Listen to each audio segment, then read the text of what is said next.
তুই জানিস না তুই কার সাথে কথা বলছিস? তাই নাকি? সোনা চান পিতলা গুগু। তাহলে আমি 72টা খুনের আসামি বে।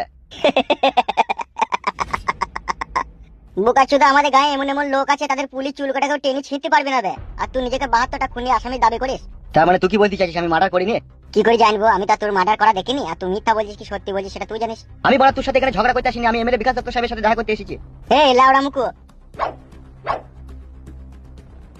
এমএলএ সাহেবের সাথে দেখা করতে এসেছিস? সে যখন আসবে তখন দেখা করবি, ঠিক আছে? এখন এই গাছটা লাগিয়ে বস গাবাড়া, জ্বালাই না আমাকে। বেশ ঠিক আছে, এমএলএ বিকাশ দত্ত সাহেব আসুক, আমাকে এত বড় অপমান করার মজা তোকে বুঝাবো। শালা বৈদ্যুর বাচ্চা কেন এখন আবল তাবল মার দেবো, চিনিস তো আমাকে?